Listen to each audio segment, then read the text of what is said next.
I found the teeth on a Thursday, which seemed somehow appropriate for discovering that the man I was falling in love with might be a murderer. They were wrapped in a silk handkerchief embroidered with the initials CM. Tucked inside the inner pocket of the greatcoat James Hartley had left draped over my chair while we examined photographs of blood spatter patterns in my studio. The autumn of 1889 had turned London into a city of ghosts and fog, and I had become a woman who drew death for a living. My late husband's connections at Scotland Yard had secured me a position no respectable widow should want, illustrating crime scenes with a precision that photography could not yet capture in dim gaslit rooms and shadowed alleyways. I was 28 years old, childless, and grateful for work that kept my hands busy and my mind occupied with other people's tragedies instead of my own. The officers called me Mrs. Ashworth with a careful politeness that barely concealed their discomfort at having a woman present at murder scenes, sketching the positions of bodies and the patterns of violence with charcoal-stained fingers. I had been working with Inspector James Hartley for 3 weeks when his bride disappeared. He was the sort of man who seemed constructed from winter itself, all sharp angles and controlled stillness, with gray eyes that observed everything and revealed nothing. 42 years old, meticulously dressed, speaking in measured sentences that carried the faint trace of a northern accent he had spent years trying to erase. The other inspectors treated him with a deference that bordered on fear, and the criminals he interrogated often confessed within hours, unnerved by the patient way he could sit in silence and simply wait for the truth to emerge. I had noticed him, of course, the way one notices a storm gathering on the horizon. But I had not allowed myself to feel anything beyond professional respect until the morning he appeared at my door with rain dripping from his hat brim and asked if I would help him understand how his fiancée could have vanished from a locked room. Catherine Morland had been 24 years old, the daughter of a textile merchant who had made his fortune supplying the mills of Lancashire. She was meant to marry Inspector Hartley on the 18th of October in a ceremony at St. Bartholomew's Church, a union that would elevate her socially and provide him with the domestic respectability expected of a man in his position.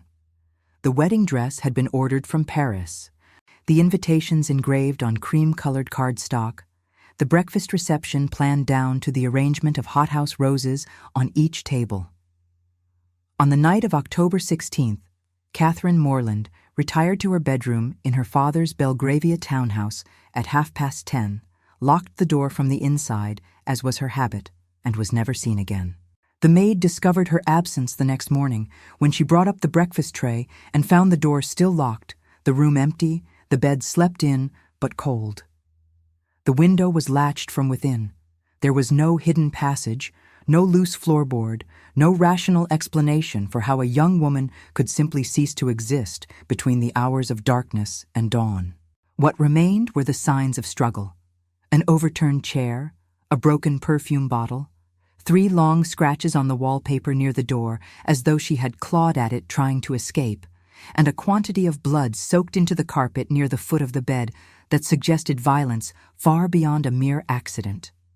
Inspector Hartley had stood in that room for 6 hours, directing the investigation into his own bride's disappearance with the same cold efficiency he brought to every case.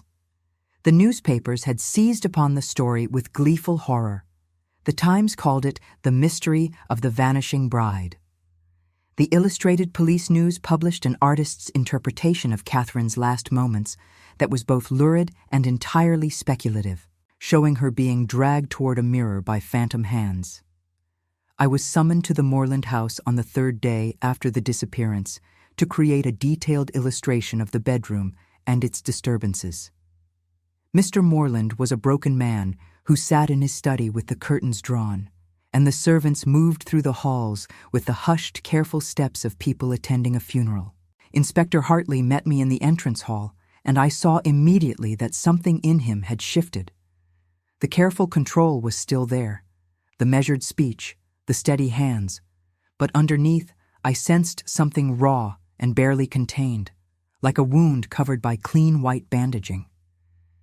He led me upstairs without speaking, and I followed with my case of pencils and sketchbooks, conscious of his presence beside me in a way I had never been before. In the doorway of Catherine's bedroom, he stopped and turned to face me, and for just a moment his expression cracked open, and I saw genuine anguish there, stark and terrible. Then it was gone, smoothed away behind professional courtesy, and he gestured toward the room as though it were any other crime scene, and I was simply there to document evidence. I worked for 3 hours, measuring and sketching, noting the position of every object, the pattern of blood, the scratches on the silk wallpaper. Inspector Hartley remained in the room the entire time, standing by the window with his back to me, staring out at the gray October sky. Occasionally, he would answer a question about the timeline or Catherine's habits, his voice flat and factual. Once, when I asked about the perfume bottle, he said it had been a gift from him, French lavender, and something in his tone made me look up sharply, but his face revealed nothing. When I finished, he walked me down to the entrance hall and thanked me for my discretion. His hand brushed mine as he took my portfolio, and the brief contact sent an electric awareness through me that I immediately tried to suppress. This was a man whose bride had just vanished, possibly been murdered. Whatever I was feeling was inappropriate, intrusive, a betrayal of every social convention I had been raised to respect. But then he looked at me, really looked at me for the first time since we had met, and said quietly that he hoped I would be willing to continue working with him on this investigation, that he trusted my eye for detail and my ability to see what others might miss. I said yes, of course, because it was my profession, and because he was an inspector at Scotland Yard, and because I told myself those were the only reasons. The second week of the investigation brought a series of false leads and dead ends. A witness claimed to have seen a woman matching Catherine's description boarding a train to Dover, but it proved to be someone else entirely. A letter arrived at the Moorland house demanding ransom, but the handwriting was quickly identified as belonging to a known confidence man who had seized upon the tragedy as an opportunity. The blood on the carpet was confirmed as human, type O, consistent with Catherine's, and in sufficient quantity to indicate serious injury, though not necessarily death. Inspector Hartley threw himself into the case with an intensity that alarmed even his fellow officers. He worked 16-hour days, interviewed hundreds of potential witnesses, pursued every fragmentary clue with grim determination. And through it all, he requested that I be present at key moments of the investigation, to sketch the faces of witnesses for later identification, to document additional evidence, to accompany him on visits to locations where Catherine might have been seen. I told myself he valued my professional skills. I did not examine too closely why my heart lifted whenever a message arrived summoning me to Scotland Yard, or why I found myself taking extra care with my appearance on mornings when I knew I would see him. We began to work late into the evenings, reviewing evidence in my studio because it was quieter than the bustling police offices and because the light was better for examining photographs. He would arrive at 7 or 8 o'clock, still in his dark wool suit, carrying files and witness statements, and we would spread everything across my work table and try to find the pattern that would make sense of Catherine's disappearance. It was during one of these sessions, nearly 4 weeks after she had vanished, that I began to notice small inconsistencies in his account of events. The timeline he gave me did not quite match what he had told other investigators. His description of Catherine's state of mind in the days before the wedding shifted subtly each time he spoke of it. Once, when going through her personal effects that had been collected as evidence, he picked up a hairbrush and held it with such tenderness and such terrible sorrow that I had to look away. But when I glanced back moments later, his face was blank again, professionally neutral. I started to wonder what I was really seeing. Grief, certainly. Guilt, perhaps. The natural guilt of a man who had not been there to protect his bride. But there was something else underneath, something I could not name. A quality of watchfulness that made me feel as though he was always aware of exactly where I was in the room and what I was looking at. The night I found the teeth, He had come to my studio to review a new set of witness sketches. It was late November by then, and the fog pressed against the windows like a living thing. We had been working for perhaps 2 hours when he stood to examine a photograph more closely under the lamp, and in doing so removed his greatcoat and draped it over the back of my chair, the chair where I sat. I remember thinking how intimate the gesture seemed, how domestic, his coat touching the back of my dress, carrying the faint scent of his shaving soap and the cold night air. I remember the exact moment when he leaned close to point out a detail in one of my sketches, and I felt the warmth of him beside me and realized with sudden sharp clarity that I wanted him to touch me. Wanted it despite everything, despite Catherine, despite the wrongness and impossibility of it all. Then he had to leave suddenly, called away by a message about a potential witness who had just come forward.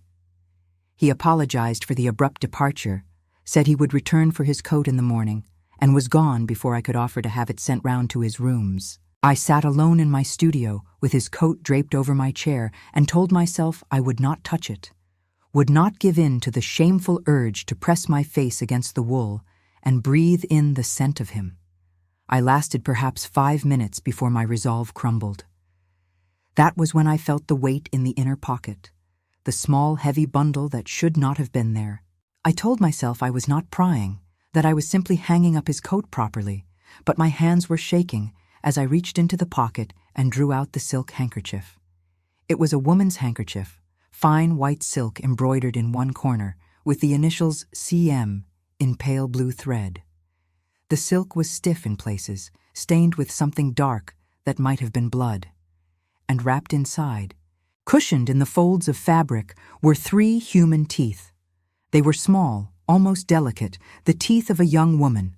2 incisors and 1 canine, the roots still attached, indicating they had been removed with force. There was dried tissue clinging to the roots. They had not been extracted by a dentist, but torn out, violently, recently enough that traces of blood still darkened the handkerchief. I stood in my studio holding this terrible evidence and felt the world tilt sideways. The fog pressed against the windows. The gaslight flickered. My hands would not stop shaking. Catherine Morland had vanished 5 weeks ago. These were her initials on the handkerchief. And Inspector James Hartley, the man investigating her disappearance, the man I had been falling in love with despite every instinct that told me not to, had been carrying pieces of her body in his pocket. I should have gone immediately to Scotland Yard. I should have reported what I had found to his superior officers. I should have done 1,000 things that a rational, law-abiding woman would have done. Instead, I carefully rewrapped the teeth in the blood-stained handkerchief, placed them back in the inner pocket of his coat, and hung the coat on the hook by my door. Then I sat down at my work table and stared at my trembling hands and tried to understand what I had just discovered and what it meant and whether the man I had been imagining a future with was a murderer or something else entirely, something I did not yet have the courage to name.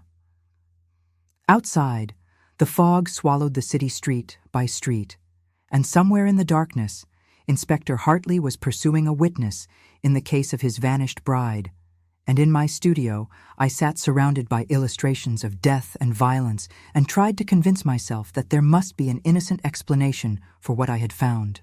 But I could not think of one, and when sleep finally came near dawn, I dreamed of teeth falling like rain and a woman's voice calling my name from behind a locked door.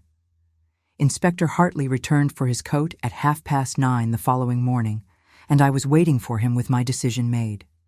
I would not pretend I had not found the teeth, but neither would I go to the authorities without first hearing his explanation, and I spent the sleepless hours before dawn examining my reasons for this choice and finding them all compromised by feelings I could no longer pretend did not exist. He knocked twice, precisely, the way he always did.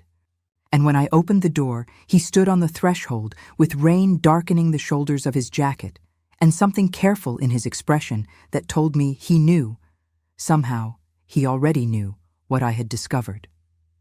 I stepped back to let him enter and gestured toward the coat hanging by the door. For a long moment, neither of us spoke. The silence stretched between us like a physical thing, taut and fragile, ready to break. Rain drummed against the windows. Somewhere in the building below, a door slammed. Then he said very quietly that he supposed I had questions. I told him I had found the handkerchief and what it contained, and that I needed him to explain why he was carrying pieces of his missing bride in his pocket, and that he should know I had not yet reported this to anyone, but I would need a very good reason not to. He nodded once, as though this was exactly what he had expected me to say. Then he walked to the window and stood with his back to me, looking out at the gray November morning, and began to tell me a story I did not want to believe but could not entirely dismiss. Catherine had not been his first fiancée. 12 years ago, when he was a young constable in Manchester, he had been engaged to a woman named Caroline Marsh. The initials were the same, he said, and yes, he was aware of how that sounded. Caroline had been a schoolteacher, 22 years old, intelligent and kind, and entirely unsuited to the life of a policeman's wife. They had planned to marry in the spring of 1878, but 3 weeks before the wedding, Caroline had vanished from her lodgings in exactly the same manner as Catherine would vanish years later. Locked room, signs of struggle, blood on the carpet, no body ever found. The investigation had consumed him. He had pursued every lead with an obsession that cost him his position in Manchester and nearly cost him his sanity.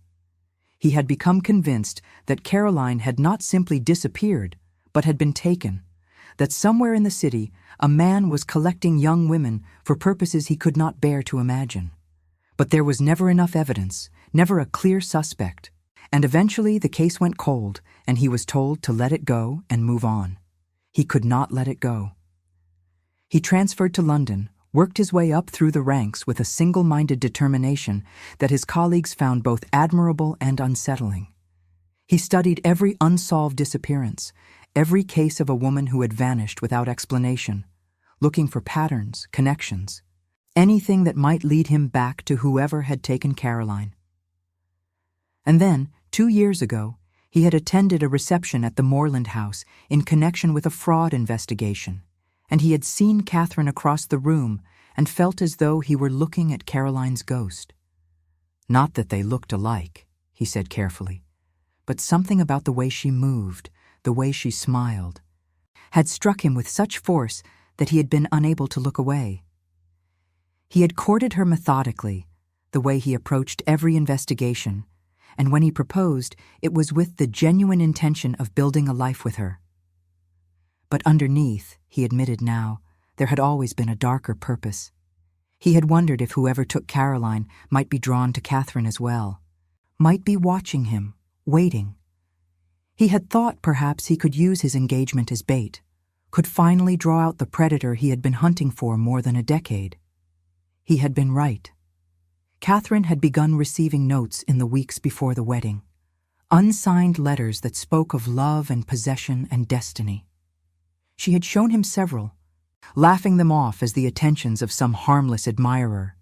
But he had recognized the handwriting from letters sent to Caroline years before, letters he had kept in his private files, letters that proved beyond doubt that the same man who had taken his first fiancée had now set his sights on his second. He had tried to protect Catherine. He had investigated everyone in her circle, followed every possible lead, stayed close to her whenever possible. But in the end, it had not been enough. The locked room, the signs of struggle, the blood, all of it was horribly familiar, and he knew with absolute certainty that Catherine had suffered the same fate as Caroline, taken by a man he had spent 12 years failing to find. The teeth, he said, turning finally to face me, had arrived in the post 6 days after Catherine disappeared. They came wrapped in the handkerchief he had given her as an engagement gift, with no note, no explanation. Just the teeth and the silk and the clear message that he had failed again, that everything he had tried to do to protect her had been futile, that the man he was hunting wanted him to know exactly what had happened and to live with the knowledge that he could do nothing about it. He had kept the teeth because they were evidence, because he was still investigating, because he could not let them out of his sight. He had not reported them to his superior officers because doing so would require him to explain about Caroline and the pattern he had been tracking for years, and he knew how it would sound. A man whose two fiancées had disappeared in identical circumstances, a man obsessed with finding a killer who might not even exist, a man who carried pieces of his missing bride in his pocket. They would remove him from the case immediately. They might suspect him of involvement in both disappearances. At the very least, they would think him unfit for duty. So he had kept silent and continued investigating, and tried to find Catherine before it was too late, if it was not already too late. And he had been carrying the teeth with him because he needed to remember what was at stake, needed the physical reminder of his failure pressing against his chest every moment of every day. He finished speaking and stood waiting for my response, his gray eyes fixed on my face with an intensity that made it hard to breathe. Rain ran down the windows. The room felt too small, the air too thick. I asked him why he was telling me this now, why he trusted me with information that could destroy his career and possibly see him arrested for murder. He said it was because I had found the teeth and not immediately reported him, which meant I was willing to consider that there might be an explanation beyond the obvious one. And because in the past weeks of working together, he had come to respect my judgment and my discretion. And because, he added quietly, he had very few people he could trust anymore, and he was asking me to be one of them. I wanted to believe him.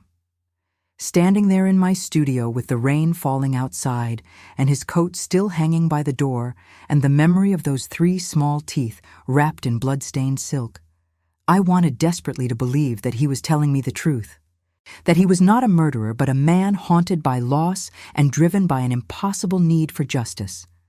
But I had been trained to observe, to notice details, to see what was really there rather than what I wished to see. And I had noticed things about James Hartley that troubled me. The way he had held Catherine's hairbrush with such careful tenderness, the way his timeline of events kept shifting in small but significant ways, the way he had maneuvered to keep me close to the investigation, to have me present at key moments, as though he needed to know exactly what I was seeing and thinking. I told him I would not report him immediately, but that I needed time to think, and that he should know I would be paying very close attention to everything he did and said from this point forward. If I found any reason to doubt his story, any evidence that suggested he was involved in Catherine's disappearance or Caroline's, I would go to Scotland Yard without hesitation. He nodded, accepting this, and said he would expect nothing less. Then he collected his coat and turned to leave, and I thought that would be the end of it, at least for now. But at the door he paused and looked back at me, and something in his expression cracked open the way it had that first day in Catherine's bedroom, revealing the raw, wounded thing beneath the careful control. He said that he knew I must think him either a liar or a madman, or possibly both. He said he understood if I wanted nothing more to do with him or the investigation. But he wanted me to know that in all the years since Caroline disappeared, in all the dark, obsessive searching and the loneliness and the failure, he had not allowed himself to feel anything for anyone because he could not bear the thought of caring for someone and losing them the way he had lost her, until he met me, until he found himself working beside me night after night and noticing the way I frowned in concentration when I sketched, and the way I spoke to witnesses with such gentle patience, and the way I saw details that everyone else missed. Until he realized that somewhere in the midst of this fresh nightmare he had started to care for me in a way that both terrified and compelled him, and that he needed me to know this even if it was the worst possible time to say it, and even if I could never forgive him for involving me in something so dangerous and strange. Then he left, closing the door quietly behind him, and I stood alone in my studio with my heart pounding and my thoughts in chaos. I spent that day and the next reviewing every interaction I had witnessed between Inspector Hartley and Catherine Morland's family, every statement he had made about the case, every detail of his behavior during the investigation. I went to the public library and searched through old newspapers from Manchester, looking for reports of Caroline Marsh's disappearance in 1878. I found a brief mention in the Manchester Guardian, no more than a paragraph, noting that a young schoolteacher had gone missing from her lodgings and that police were investigating. The case had not warranted the sensational coverage that Catherine's disappearance had received, perhaps because Caroline had been a woman of no particular social standing, and her loss had not involved a prominent inspector's shattered wedding plans. But the details matched what he had told me: the locked room, the blood, the lack of a body. If he was lying, he had constructed his lies around a framework of truth, which made them all the more difficult to unravel. I also made discreet inquiries at Scotland Yard, speaking with officers who had worked alongside Inspector Hartley for years. They described him as brilliant but remote, a man who solved impossible cases through sheer determination and attention to detail. Several mentioned his obsessive work habits, the way he would pursue an investigation for months or even years after everyone else had moved on.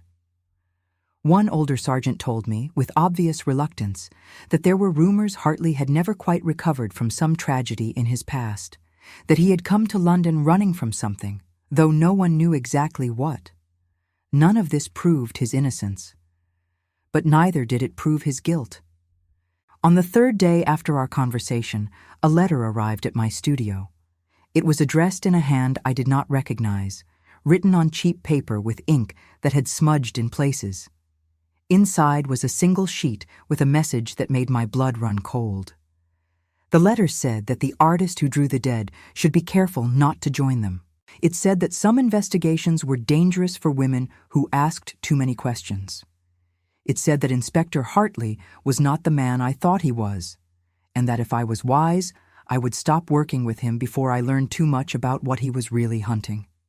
It was signed with no name, only a symbol I did not recognize. A circle with a line bisecting it and 3 small marks that might have been meant to represent tears or drops of blood. I should have been frightened. I was frightened, but I was also angry, and the anger burned hotter than the fear. I took the letter to Inspector Hartley that evening at Scotland Yard. He read it twice, his expression hardening with each word. And then he looked at me with something that might have been fear or might have been guilt, and asked if I still wanted to continue working with him, knowing that someone was watching us, someone who considered me enough of a threat to send warnings. I told him I had not come this far to turn back now. I told him I wanted to know who had taken Catherine and Caroline, and I wanted to know why, and I wanted to help him find them if there was any chance they were still alive. And I told him, with more honesty than was probably wise, that I had decided to trust him, at least for now, because the alternative was to believe that I had so completely misjudged his character that I could no longer trust my own perception of anything. Something shifted in his face when I said that, a softening around the eyes, a barely perceptible relaxation of the tension he always carried. He set the letter down on his desk and said that if I was willing to continue, there was someone he needed me to meet, someone who might be able to help us understand what we were really dealing with. Her name was Mrs. Adelaide Gray, and she was a medium. I must have reacted to this news because he smiled slightly, the first real smile I had seen from him, and said he knew how it sounded. He was not a believer in spiritualism or table-turning or any of the theatrical nonsense that proliferated in drawing rooms across London. But Mrs. Gray was different. She had assisted him with several investigations over the years, and she had an uncanny ability to sense things about crime scenes and victims that could not be explained by ordinary observation. Whether this was genuine supernatural perception or simply an extraordinary sensitivity to detail and human nature, he did not know. But she had proven useful in the past, and he thought she might be able to tell us something about Catherine's disappearance that the physical evidence could not. We went to see her the following evening. She lived in Bloomsbury in a narrow house wedged between a bookshop and a tailor, and when she opened the door, I saw a woman of perhaps 50 years, with iron-gray hair and sharp, intelligent eyes that assessed me with the same careful attention I brought to my own work. She invited us into a sitting room crowded with books and curiosities, offered tea that was surprisingly good, and then asked me directly if I had been having dreams about teeth. I stared at her, unable to speak. I had not told anyone about the dreams that had plagued me since finding the handkerchief. Dreams where teeth fell from my mouth in endless streams. Dreams where I was the woman behind the locked door, calling for help that never came. Dreams where Inspector Hartley stood over me with blood on his hands and sorrow in his eyes. Mrs. Gray nodded, as though my silence confirmed everything she needed to know. Then she said that the dead had things they needed to tell us, and that Catherine Morland was not yet beyond reach, but we had very little time left to find her, and the man who had taken her was closer than we thought, watching us even now, waiting for the perfect moment to complete what he had started 12 years ago in Manchester. Mrs. Adelaide Gray did not conduct séances in the theatrical manner I had witnessed at society gatherings, with darkened rooms and spirit trumpets and dramatic pronouncements from beyond the veil. Instead, she asked me to bring her something that had belonged to Catherine Morland, something personal that the missing woman had touched frequently, and to come alone the following afternoon when the light was good and her mind was clear. I obtained a silver locket from Mr. Morland, who handed it to me with trembling fingers and asked if I truly believed this spiritualist woman could help find his daughter. I told him I did not know what I believed anymore, which was the most honest answer I could give. The locket contained a small photograph of Catherine taken on her 21st birthday, and Mr. Morland said she had worn it every day since, tucking it beneath her bodice where it rested against her heart. When I arrived at Mrs. Gray's house the next afternoon, she took the locket from me without comment and held it loosely in her palm, not examining it, but simply allowing her fingers to rest against the silver surface. We sat in silence for perhaps 10 minutes while she did whatever it was she did, her eyes half closed, her breathing slow and measured.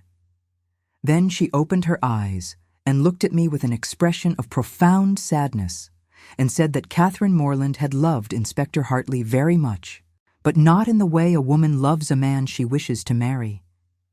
She had loved him the way one loves a kind protector, a guardian figure, someone who represented safety in a world that had begun to frighten her terribly in the weeks before she disappeared.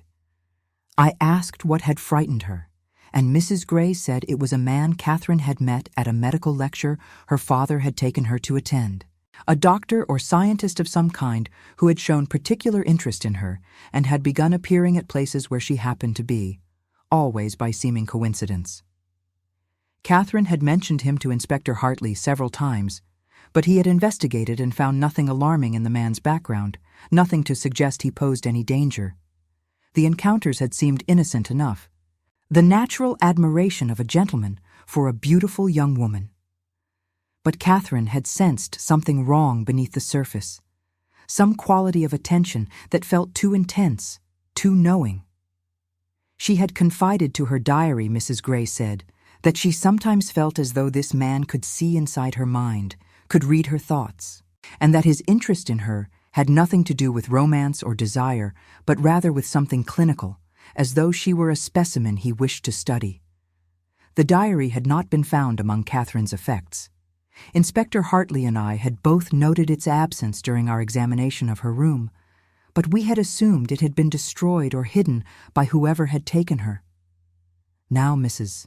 Gray was telling me it still existed, and that finding it would lead us to understanding not just what had happened to Catherine, but what had happened to Caroline Marsh 12 years ago, and perhaps to other women whose disappearances had never been connected.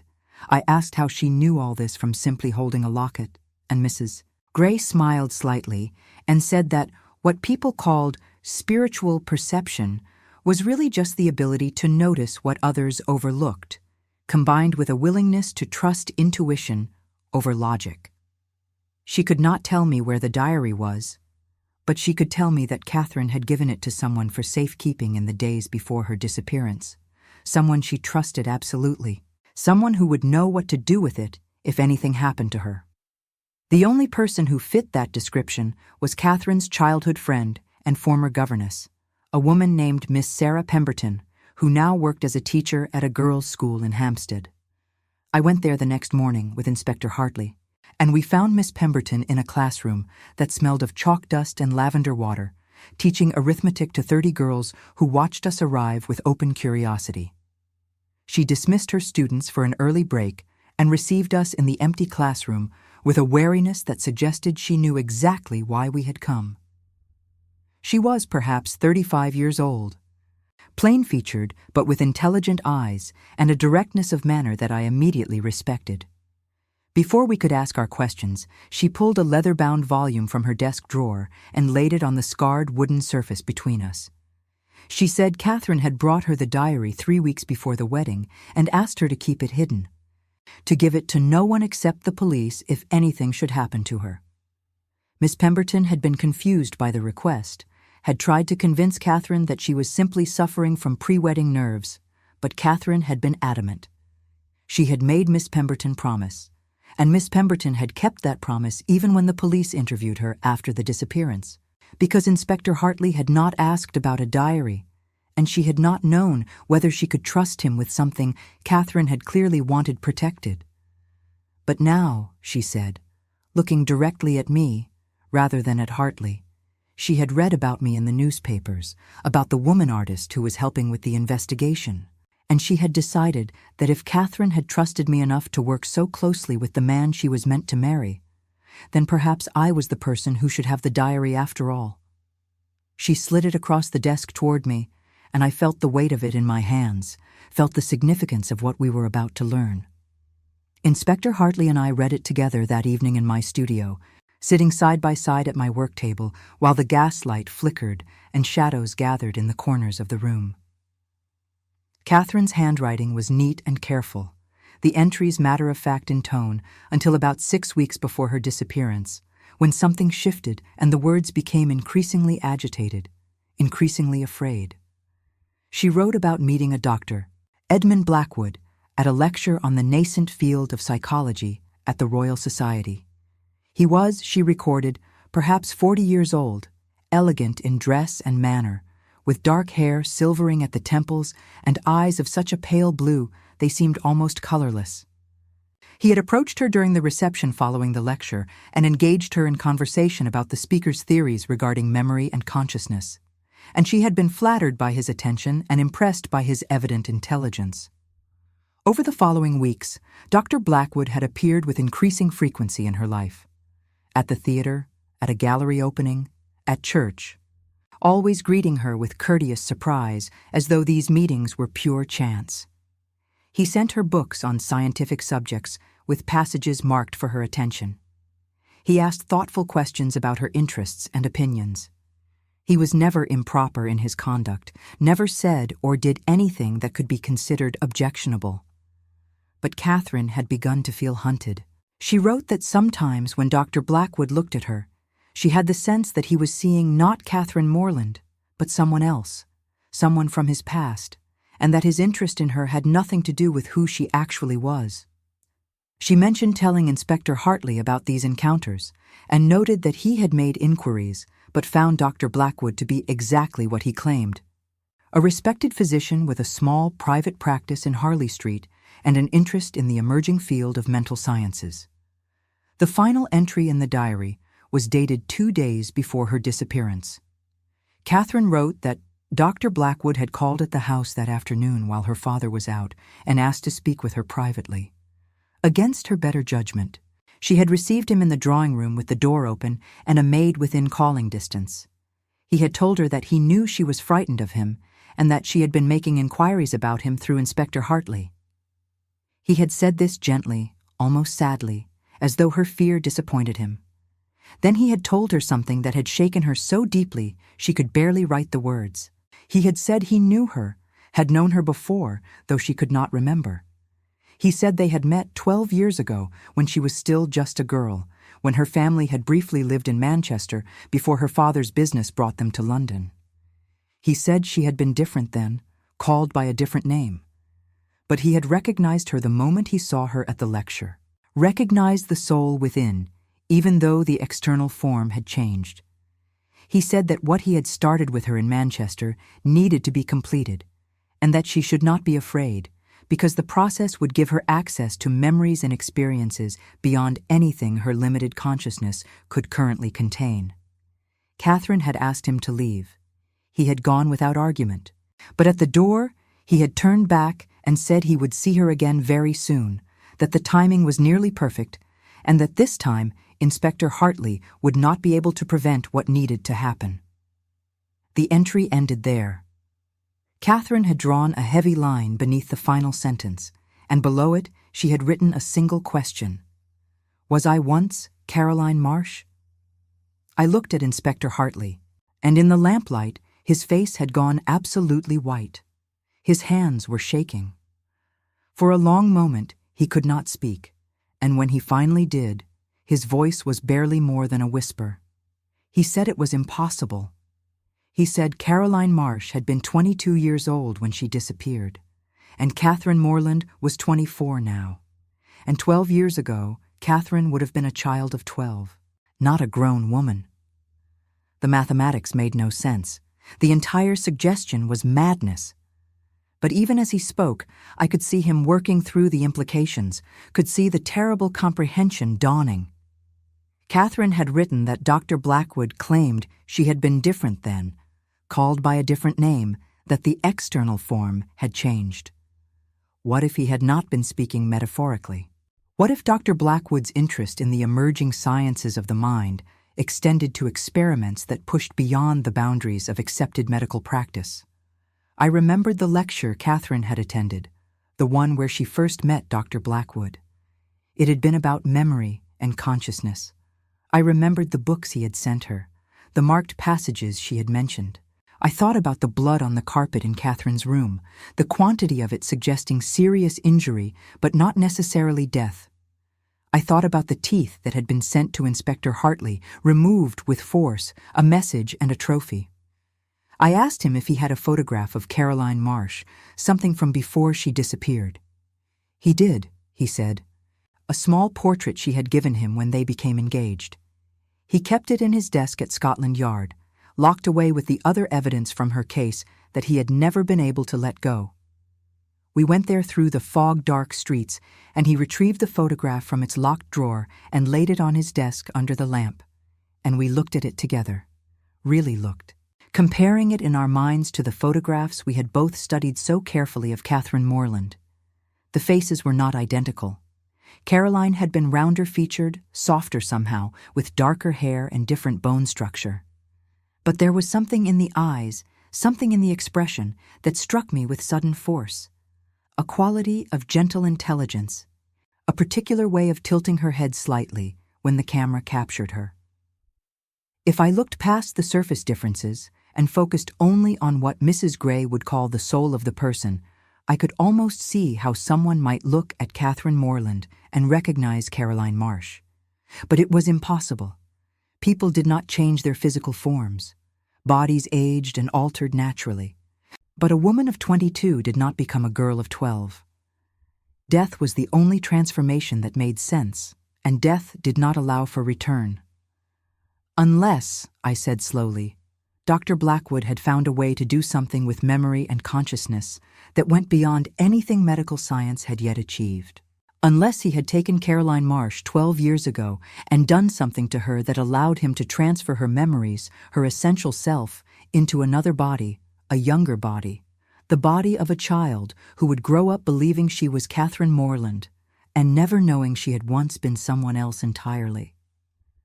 Inspector Hartley stared at me as though I had suggested something obscene. He said it was the stuff of penny dreadfuls, of Gothic novels, not of reality.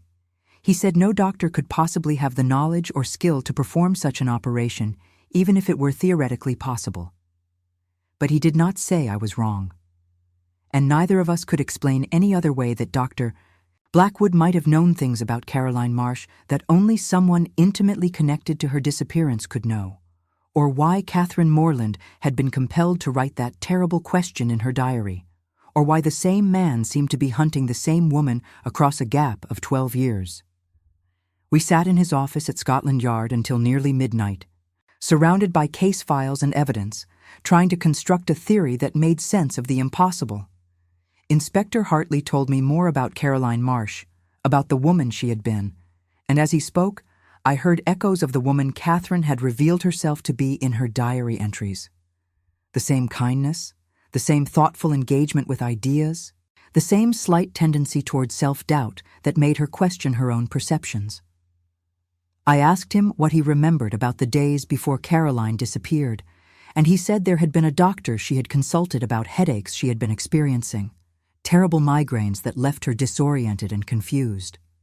The doctor had been highly recommended, had a practice in Manchester's medical district, had treated her with some new technique involving hypnotic suggestion meant to ease her pain. The treatments had seemed to help at first, but then Caroline had become anxious about them, had told Inspector Hartley she felt strange after the sessions, as though pieces of her memory were missing or rearranged. He had not thought much of it at the time. Doctors were experimenting with all manner of new techniques in those years, and hypnotism was fashionable among certain medical practitioners. But the doctor's name, he said now, looking at me with dawning horror, had been Edmund Blackwood. The same man, 12 years ago in Manchester, treating Caroline Marsh for headaches, and now in London, appearing in Catherine Morland's life with the same courteous attention, the same scientific interest, the same ultimate intention. I asked what we were going to do, and Inspector Hartley said we were going to find Dr. Blackwood, and we were going to make him tell us where Catherine was and what he had done to her. And if it turned out that Catherine Morland truly was Caroline Marsh returned to him in impossible form, then he would do whatever was necessary to save her, even if it meant accepting a reality that violated everything he thought he understood about the nature of consciousness and identity and life itself. We left Scotland Yard together and walked through the November fog toward my studio, neither of us ready to be alone with our thoughts. At my door, he took my hand and held it for a moment longer than propriety allowed, and I felt the tremor in his fingers, felt the weight of his fear and his determination.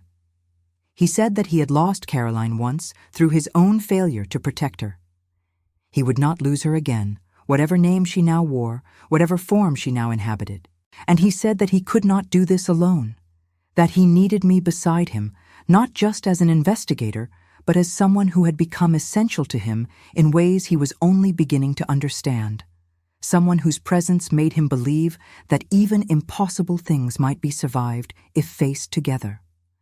I told him I would not leave him to face this alone.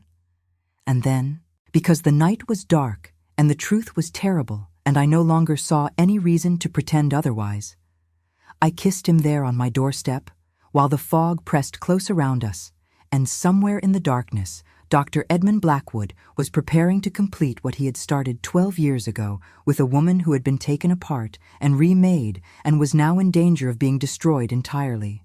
When I finally went inside and locked my door, I found another letter had been pushed beneath it while I was gone. This one contained no words, only a newspaper clipping from the Manchester Guardian, dated April 1878, reporting the disappearance of Caroline Marsh, and beneath it a recent photograph of Catherine Morland cut from the society pages, and between the two images, drawn in red ink, an equals sign and a question mark. We found Dr. Edmund Blackwood's practice on Harley Street, in a building that looked exactly like every other respectable medical establishment in London, with brass plaques beside the door and lace curtains in the windows, and nothing to suggest that the man who worked within was engaged in experiments that defied the natural order. Inspector Hartley and I stood across the street in the gray December morning and watched patients come and go, ordinary people seeking treatment for ordinary ailments, and I wondered how many of them knew what their doctor was truly capable of, what darkness lay beneath his cultivated manner and his medical credentials. We had spent the previous week gathering evidence, speaking with former patients, examining records at the medical societies where Dr. Blackwood held memberships.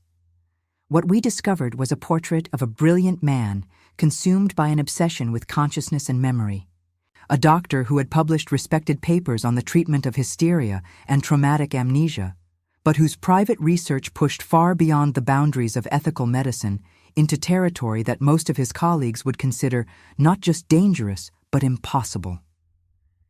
Mrs. Gray had helped us understand what Dr. Blackwood was attempting to do. She explained that there were ancient practices, Forbidden knowledge from cultures that understood consciousness differently than modern Western medicine, techniques that allowed the transfer of memory and identity from one vessel to another.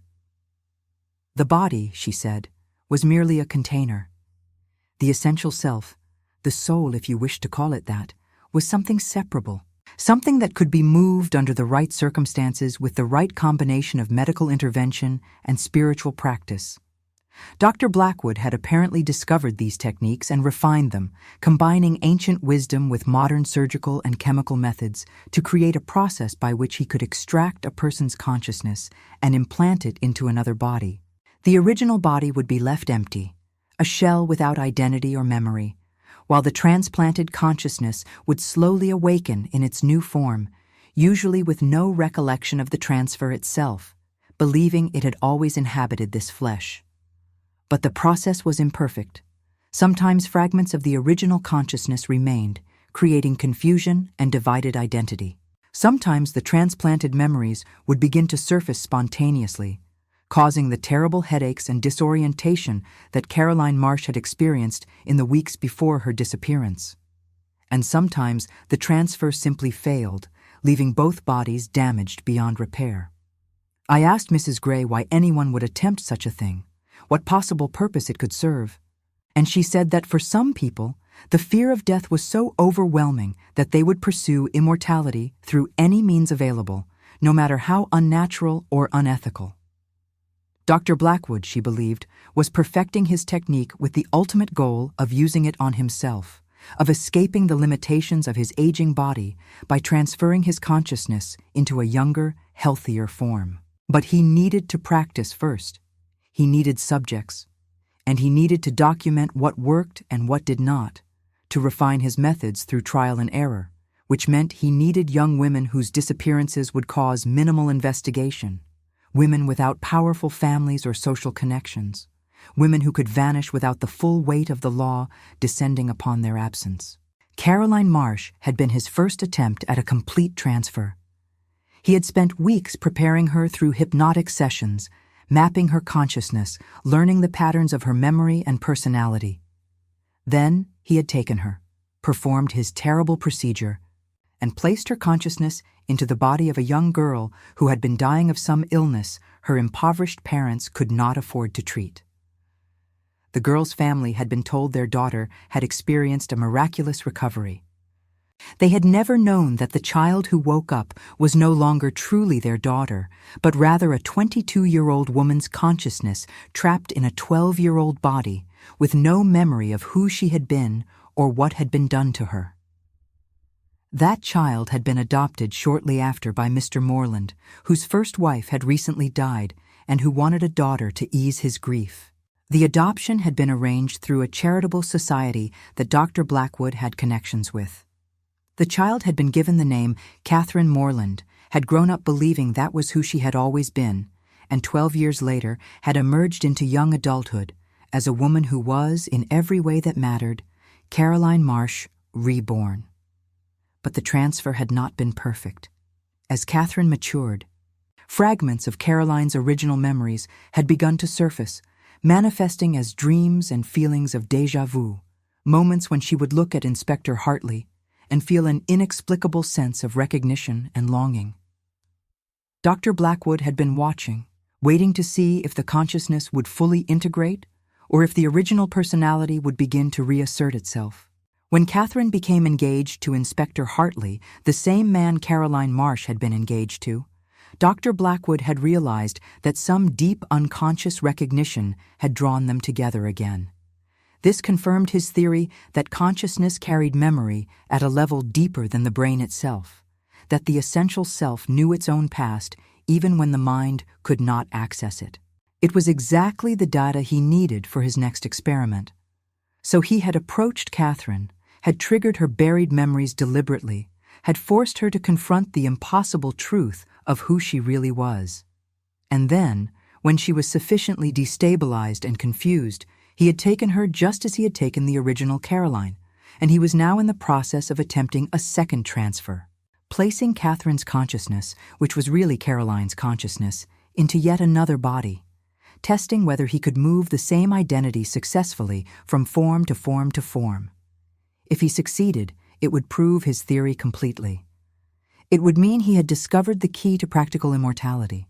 It would mean he could transfer his own consciousness whenever his current body began to fail, living on indefinitely in an endless succession of stolen forms. Inspector Hartley had listened to Mrs. Gray's explanation with a face like carved stone, and when she finished, he had asked the only question that mattered to him. Was Catherine still alive? And if so, where was Dr. Blackwood keeping her? Mrs. Gray had placed her hands on the newspaper clipping and the photograph, closed her eyes, and spoken with absolute certainty. Catherine's body was still alive, held in a state between consciousness and death in a place beneath the earth, a cellar or basement, somewhere that smelled of chemicals and old stone. She was not alone there. There were others, or the remnants of others, bodies that had served their purpose and been discarded. Catherine's consciousness was fighting the transfer, clinging to the identity she had built as Catherine Morland, refusing to let go even as Dr. Blackwood tried to pull her free and transplant her into the new vessel he had prepared. Time was running out. The transfer process could not be suspended indefinitely. Either it would complete successfully in the next few days, or Catherine's consciousness would fragment entirely, and both bodies, the one she currently inhabited and the one being prepared to receive her, would be destroyed. And so we had come to Harley Street on a cold December morning to confront a man who had murdered and experimented and destroyed lives in pursuit of knowledge that should never have been sought. And I was terrified not just of what we might find, but of what might be lost if we failed. Inspector Hartley had brought 3 other officers with him, men he trusted absolutely, and they waited now in an unmarked carriage around the corner while we prepared to enter the building. The plan was simple. We would present ourselves as patients seeking consultation, gain entry to his office, and then detain him for questioning while the other officers searched the premises for any indication of where he might be keeping his captive subjects. It was a desperate plan, and we both knew it. Dr. Blackwood was intelligent and cautious. He had evaded suspicion for 12 years. He would not be easily trapped or coerced into confession. But it was the only plan we had, and every hour we delayed was an hour closer to losing Catherine forever. We crossed the street together, and Inspector Hartley took my arm in a gesture that might have looked like simple courtesy, but which I felt as solidarity, as shared determination, as the promise that whatever we faced inside that respectable brick building, we would face it together. The receptionist, a prim woman of middle years, informed us that Dr. Blackwood was with a patient, but could see us in approximately 20 minutes if we cared to wait. We said we would wait, and sat in the reception room with its medical journals and anatomical charts, and tried not to think about what those 20 minutes might mean for Catherine, whether she was even now crying out in pain or terror while her consciousness was torn from the body she had inhabited for 12 years.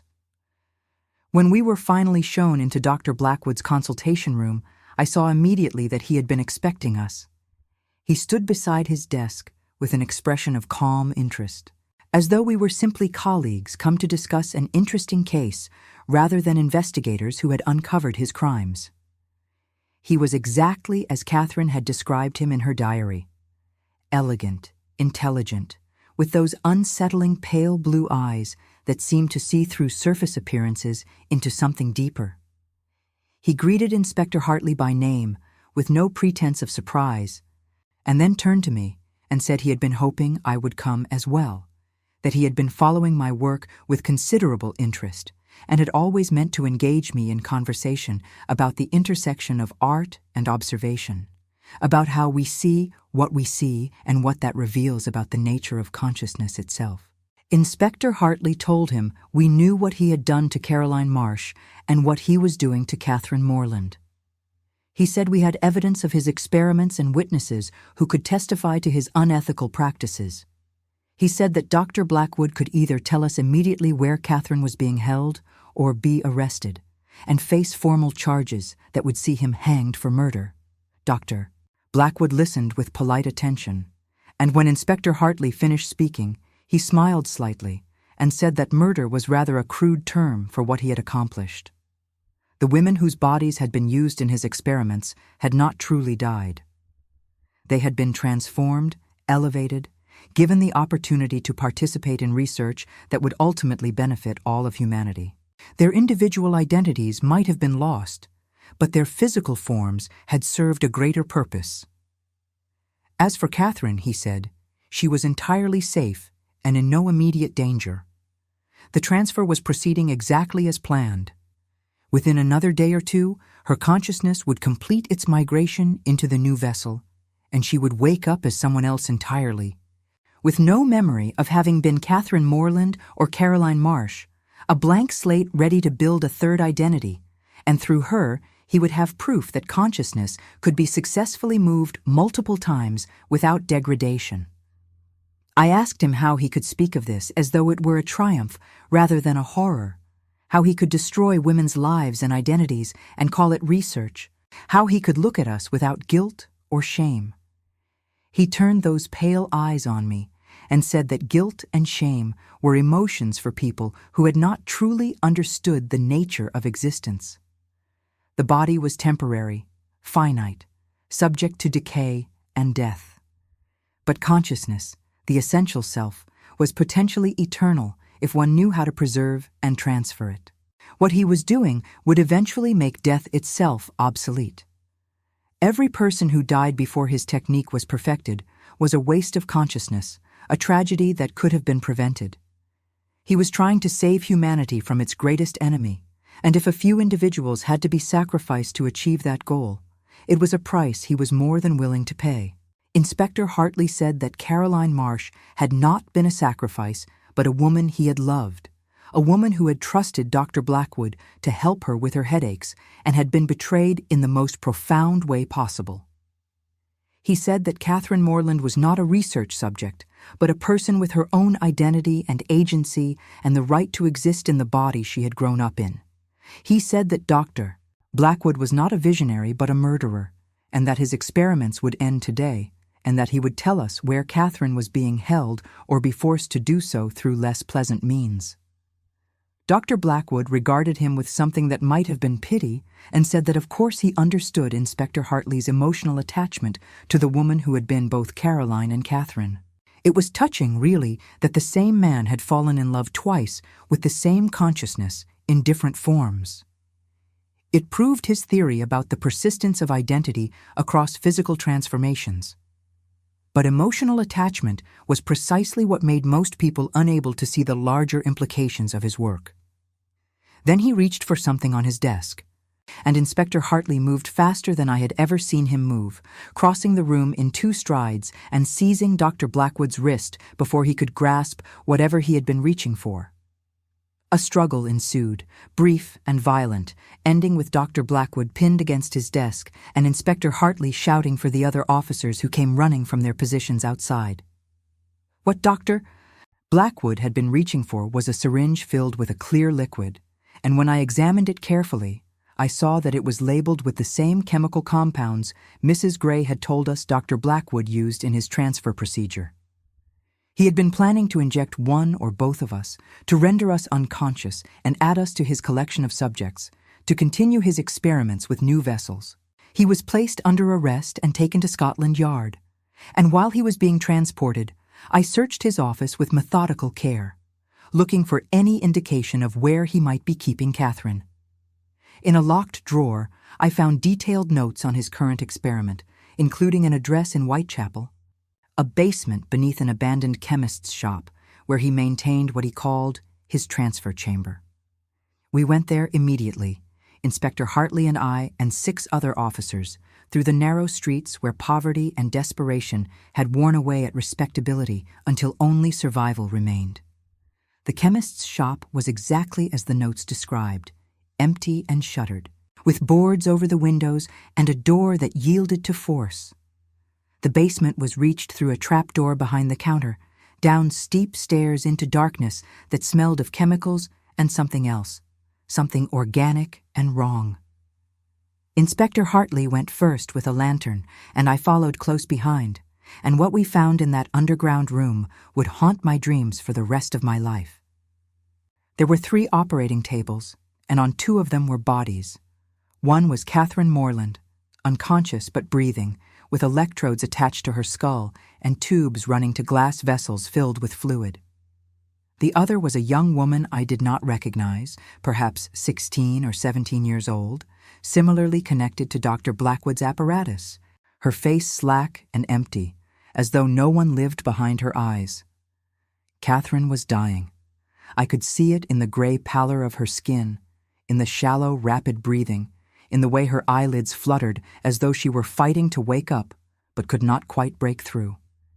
Inspector Hartley knelt beside her and spoke her name, both names, Caroline and Catherine, and begged her to hold on, told her we had found her and she was safe now, and she just needed to stay alive a little while longer.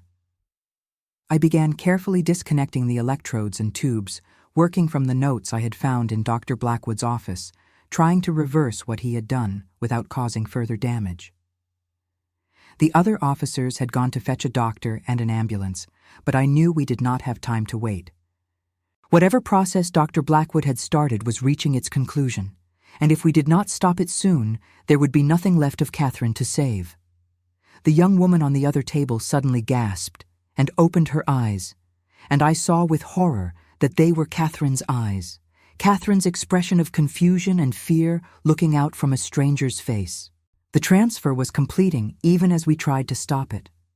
Catherine's consciousness was being pulled from her original body into this new vessel, and she was aware enough to understand what was happening, to feel herself being torn in two, to cry out with a voice that was not quite her own that she did not want this, did not want to leave, wanted to stay who she was and where she belonged. I did the only thing I could think of. I disconnected the apparatus from both women simultaneously, cutting off the electrical current that was facilitating the transfer, hoping that breaking the connection might halt the process before it completed. There was a sound like a sharp intake of breath from both bodies, a moment of absolute silence, and then Catherine Morland's eyes opened in her own face, and she looked up at Inspector Hartley and whispered his name. Not James, but the name she had called him 12 years ago when she was Caroline Marsh, the name only she would have known. Catherine Morland spent 3 weeks in hospital recovering from what the doctors called a severe nervous collapse brought on by kidnapping and drugging, because we could not tell them the truth about what Dr. Edmund Blackwood had actually done to her, without sounding like we had all lost our minds. The young woman on the other table, whose name we learned was Emma Price, woke with no memory of the past several weeks and no awareness that she had nearly become the vessel for someone else's stolen consciousness. She was returned to her family with a story about having been abducted for ransom, and I sometimes wondered if fragments of Catherine's thoughts still lingered somewhere in her mind, if she would dream of things she had never experienced and not understand why. Dr. Blackwood was tried for murder, kidnapping, and practicing medicine in a manner deemed criminally negligent and insane. His detailed notes were presented as evidence of his delusions rather than proof of impossible crimes, because the court could not accept that consciousness transfer was real, could not acknowledge that Caroline Marsh and Catherine Morland might be the same person in different bodies. He was found guilty but insane, sentenced to life imprisonment in Broadmoor Criminal Lunatic Asylum, and I heard he spent his remaining years trying to convince the other inmates and the asylum doctors that he had discovered the secret to immortality, and they were all fools for not understanding the significance of his work. The newspapers called it The Case of the Mad Doctor and the Vanishing Bride, and the coverage was sensational and largely inaccurate, full of speculation about mesmerism and criminal hypnotism, and the dangers of allowing doctors to experiment with the human mind. My role in the investigation was mentioned only briefly, and always as Inspector Hartley's assistant rather than his partner. The 3 teeth that had been sent to him were presented at trial as evidence of Dr. Blackwood's attempt to torture him psychologically, and the jury had shuddered appropriately at the cruelty of it. No one except those of us who had been there truly understood what had happened in that basement in Whitechapel. No one else knew that Catherine Morland had recovered memories that did not belong to her, or that she had whispered a name to Inspector Hartley that only Caroline Marsh should have known, or that the woman who walked out of that hospital 3 weeks later was someone caught between two identities, two lives, two loves, for the same man, separated by 12 years and a transformation that should have been impossible. I visited her often during her recovery. We did not speak about what she remembered or who she believed herself to be. Instead, we talked about small things, immediate things, the flowers her father brought, the books I had chosen for her, the weather, and the change of seasons from winter into early spring. She was gentle with me in those conversations, as though she understood that I was struggling with my own questions about identity and truth, and what it meant to love someone whose past had been stolen and remade. Inspector Hartley came every day, and I watched them together with something that was not quite jealousy, but rather a deep confusion about where I fit into this story. He had loved Caroline Marsh 12 years ago. He had been prepared to marry Catherine Morland. And now he sat beside a hospital bed, holding the hand of a woman who was somehow both and neither, speaking to her in quiet tones about things I could not hear. And I did not know if he saw her as a ghost returned or a stranger wearing a familiar soul. On the day she was released from hospital, he asked me to come with them to her father's house. Mr. Morland had been told that his daughter had been drugged and traumatized, but would recover fully, and he had prepared her rooms with every comfort he could provide, as though enough flowers and soft pillows could erase what she had endured. She greeted him with appropriate daughterly affection, but I saw the distance in her eyes, the sense that she was performing a role rather than living a natural relationship. After Mr. Morland left us alone in the drawing room, Catherine looked at Inspector Hartley and then at me, and said there were things she needed to tell us, things she had been remembering in fragments and dreams, and she did not know if we would believe her, but she needed to speak them aloud before they consumed her entirely. She said she remembered being Caroline Marsh. Not all of it, not every day or every moment, but enough to know that she had lived a different life before this one. She remembered loving a young constable named James Hartley, remembered planning a wedding that never happened, remembered terrible headaches and sessions with a doctor who had made her feel strange and disoriented. She remembered the night she disappeared, remembered Dr. Blackwood coming to her locked room somehow, remembered a sharp pain, and then darkness, and then waking up in a body that felt too small, too young, with parents she did not recognize speaking to her in voices full of grief and gratitude that their dying daughter had miraculously recovered. She said she had not understood what had happened to her. The memories of being Caroline had been buried deep, surfacing only as nightmares and inexplicable feelings. She had grown up as Catherine Morland, had built an identity and a life, had become a person separate from whoever Caroline had been. But underneath, always, there had been a sense of wrongness, of missing pieces, of being a stranger to herself. When she met Inspector Hartley at that reception 2 years ago, something had shifted. She had looked at him and felt recognition so profound it had frightened her. She had not understood it then, had attributed it to ordinary attraction, but now she knew it had been Caroline's consciousness recognizing the man she had loved, trying to reach across the gap of years and transformation to reclaim what had been lost.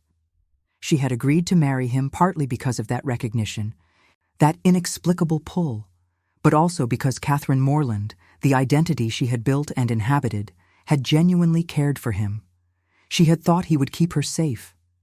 She had not known that he was the reason Dr. Blackwood had targeted her in the first place, that her engagement to the same man Caroline had been engaged to had confirmed for Dr. Blackwood that the transfer had been successful, that the consciousness persisted across bodies.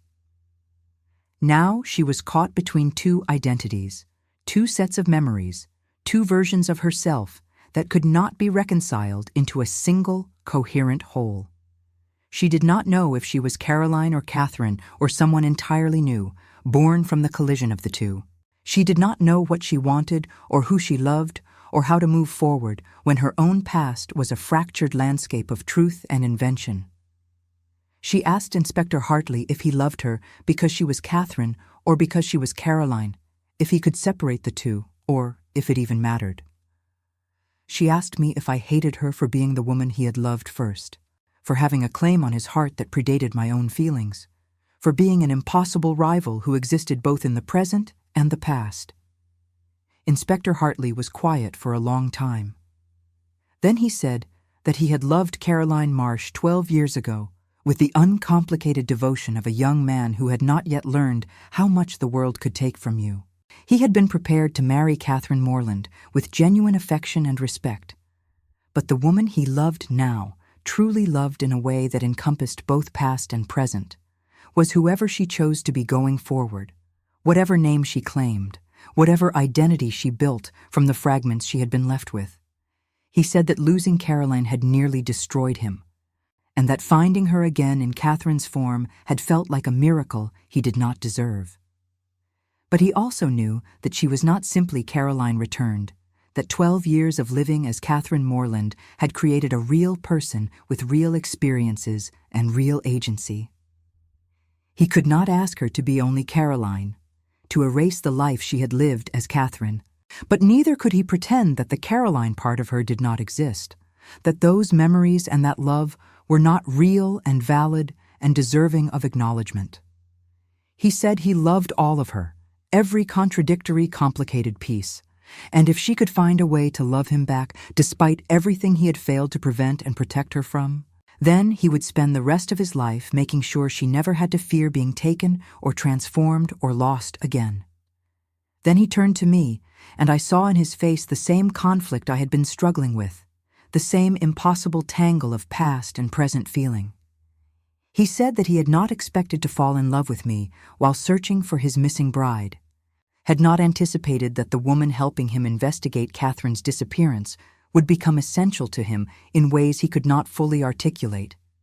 He said he knew it was wrong to have feelings for two women simultaneously, knew that honorable men were supposed to choose, but he found himself unable to let go of either the past he had with Caroline or the future he had begun to imagine with me. Catherine looked at me then, really looked at me, and I saw something shift in her expression. She said that she remembered Caroline's feelings for James Hartley, but she also remembered Catherine's feelings, and they were not quite the same thing. Caroline had loved him with youthful passion and romantic idealism. Catherine had cared for him with gratitude and gentle affection. But neither of those feelings were what she felt now, sitting in this drawing room having survived impossible transformation and violation and loss. What she felt now was complicated by trauma and confusion, by the knowledge that she had been used as an experiment, that her existence was somehow wrong or unnatural, that she did not fully belong to either of the identities she carried. She cared for Inspector Hartley deeply, but she was not sure if what remained between them was love or simply the recognition of shared history, the bond of two people who had both been victimized by Dr. Blackwood's obsession. She said she needed time to understand who she was now, needed space to build an identity that was truly her own, rather than fragments of Caroline and Catherine pieced together into something unstable. She said she could not marry Inspector Hartley, not now, and perhaps not ever, because she would always wonder if he wanted her or wanted the ghost of Caroline Marsh, if he could see her as separate from his lost love, or if she would always be a stand-in for something that could never fully return. But she said that she could see, watching us together over the past weeks, that something had grown between Inspector Hartley and me that had nothing to do with her, nothing to do with Caroline or Catherine or the investigation that had brought us together. She said that she thought perhaps the real miracle was not that Caroline had been given a second chance at life, but that Inspector Hartley had been given a second chance at love, and that maybe the purpose of everything that had happened was not to reunite him with his lost bride, but to free both of them from a past that had held them captive for too long. I did not know what to say. I had not expected this, had not allowed myself to imagine that Catherine might release him from whatever obligation or bond existed between them. I had been prepared to step back, to let them have their impossible reunion, to bury my own feelings and be grateful that at least the mystery had been solved and Catherine had been saved. But now she was offering me something I had not dared to want, And Inspector Hartley was looking at me with an expression I had learned to recognize over the months of working beside him. That combination of hope and fear and careful restraint that meant he was waiting for me to make the choice, waiting to see if I would accept what was being offered or retreat into propriety and self-protection. I told Catherine that I could not imagine what she had survived or what she was still struggling with, but that I admired her courage in claiming her own path forward rather than simply accepting the role that circumstances had tried to force upon her.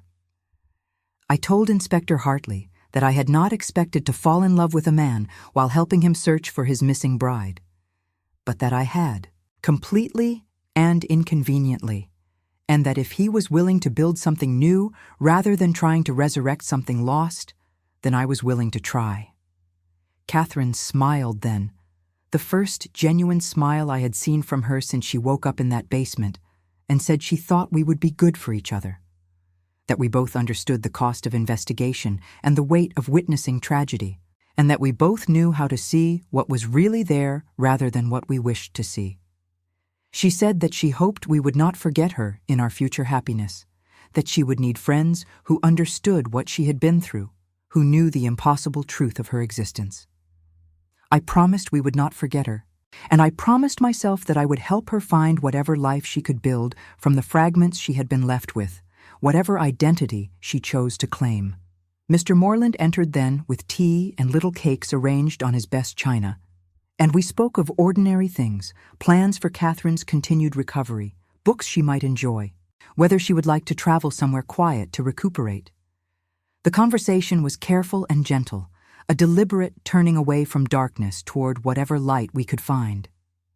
Inspector Hartley and I left together as evening fell, walking through streets that were beginning to show the first signs of spring, and he took my hand properly this time.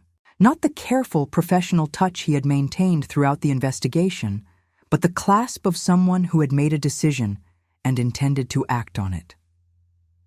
We did not speak for several blocks, simply walked together through the lamplight and the gathering dusk, and I felt the weight of the past months beginning to lift, felt the possibility of a future that was ours rather than an echo of something that had been lost and found and lost again.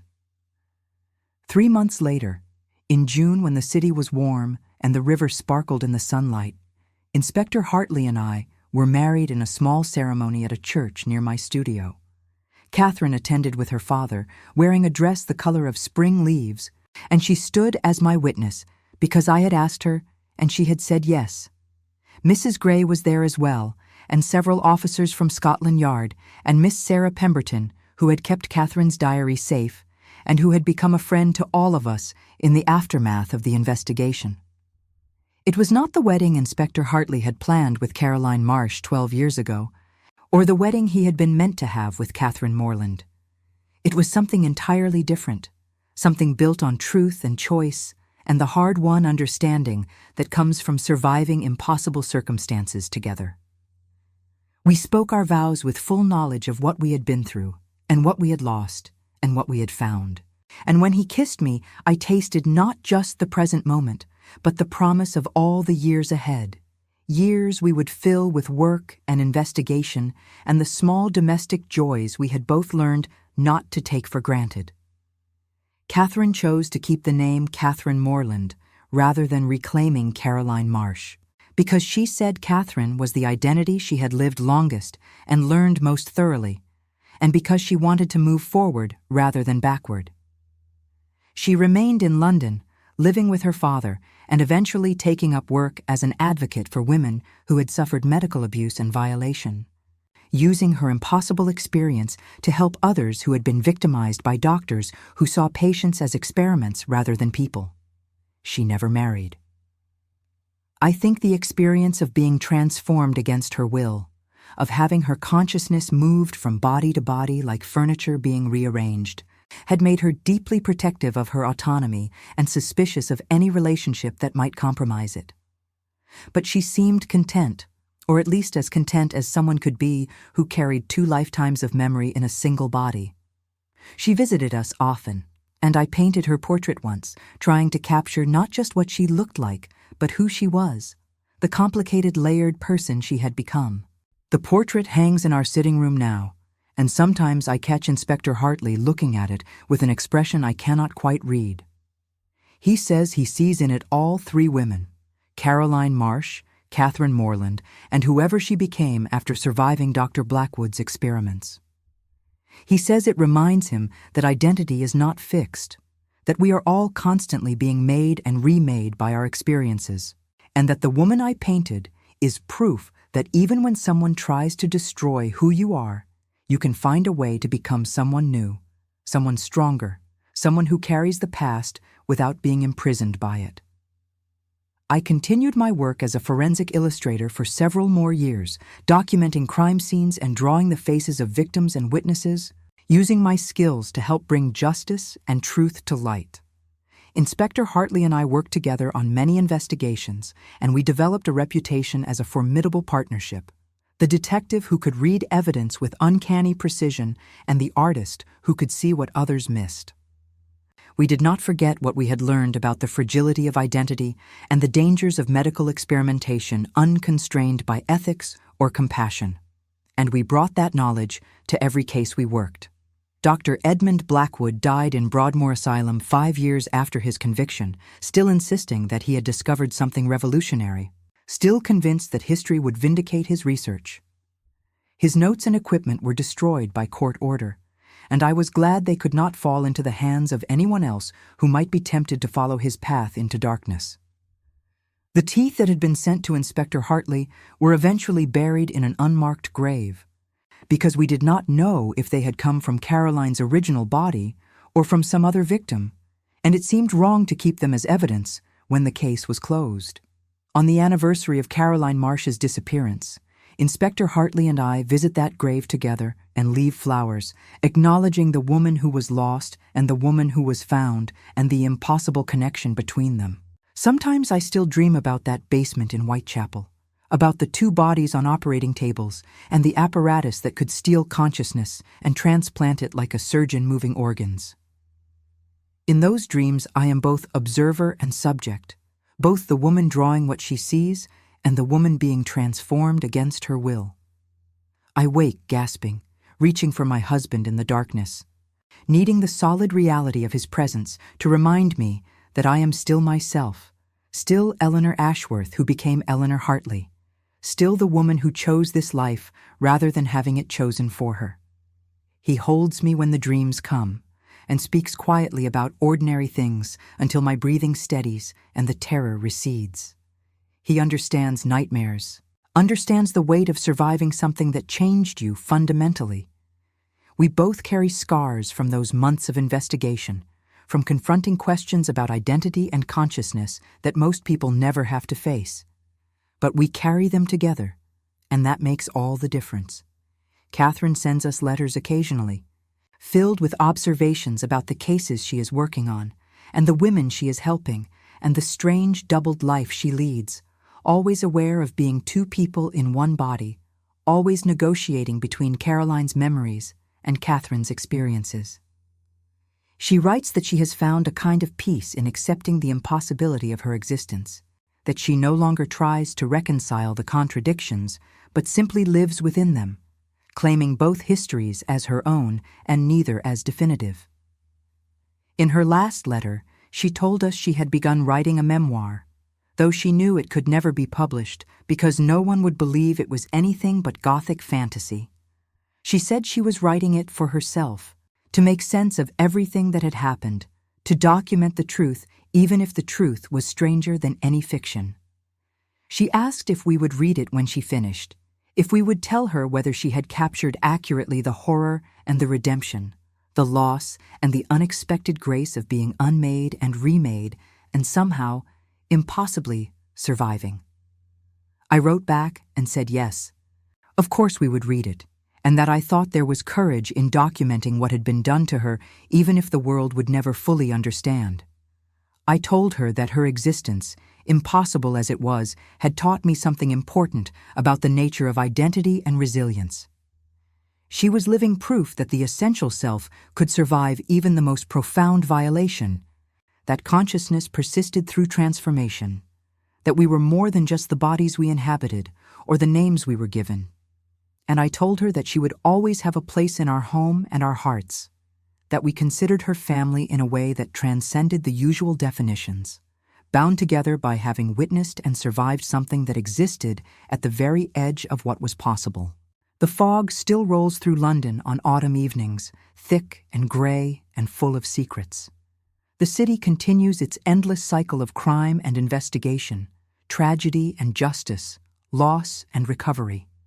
Inspector Hartley and I walk through those fog-shrouded streets together, partners in work and life, carrying the knowledge of what we discovered in that basement beneath the chemist's shop in Whitechapel. We know now that consciousness is stranger and more resilient than anyone imagined, that identity can be stolen but not completely destroyed, that love can persist across transformations that should have made it impossible. We know that some cases cannot be solved by evidence and logic alone, that sometimes the truth requires you to believe in things that violate every rational principle you have been trained to trust. And we know that the woman who was Caroline Marsh and became Catherine Morland and is now something more complicated than either name can contain deserves to live whatever life she can build from the fragments she was given, free from the expectations of the past and the judgment of a world that could never understand what she survived. Sometimes, late at night when the work is done and the cases are filed away and we sit together in the warmth of our home, Inspector Hartley tells me that he still thinks about those 3 teeth wrapped in bloodstained silk, about the moment he opened that handkerchief and realized his nightmare had returned. He says he sometimes wonders if we truly stopped Dr. Blackwood's experiments, or if somewhere, even now, there are others who discovered his notes or independently arrived at the same terrible knowledge, others who are trying to cheat death by stealing life, by taking consciousness from one vessel and placing it in another. I tell him that we did what we could with the knowledge we had, that we saved Catherine and brought Dr. Blackwood to justice, and that sometimes that has to be enough. I remind him that we cannot solve every crime or prevent every tragedy, that some darkness exists beyond our ability to contain it. But we can witness and document and remember and fight for the people who need us and build lives that honor the complexity of what we have learned.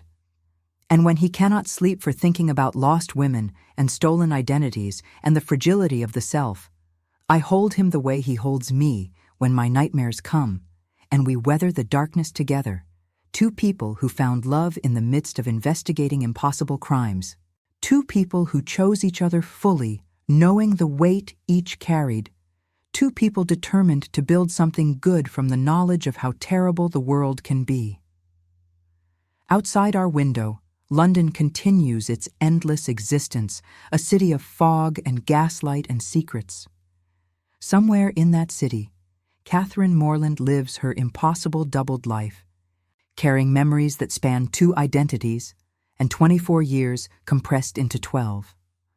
And here, in this room filled with books and light and the evidence of shared days, Inspector Hartley and I hold each other against the darkness and know that we survived something that should have destroyed us, and that makes every ordinary moment, every simple joy, every quiet evening together something precious and hard-won and worth fighting for. The case of the vanishing bride is closed in the official records, marked as solved, filed away with thousands of other investigations. But I know that some cases never truly close, that the questions they raise and the scars they leave persist long after the paperwork is completed. We live now with those questions and those scars, but we also live with the knowledge that we faced impossible darkness together and emerged into light, changed but not broken, haunted but not destroyed. And that, I think, is as much as anyone can hope for in this strange and terrible and occasionally miraculous city where the fog hides both horrors and wonders, where identity can be stolen but not completely erased, where love persists against all logic and reason, and where 2 people can find each other in the midst of investigating the impossible and decide to build a life together despite everything they have learned about how fragile and precious and strange existence truly is.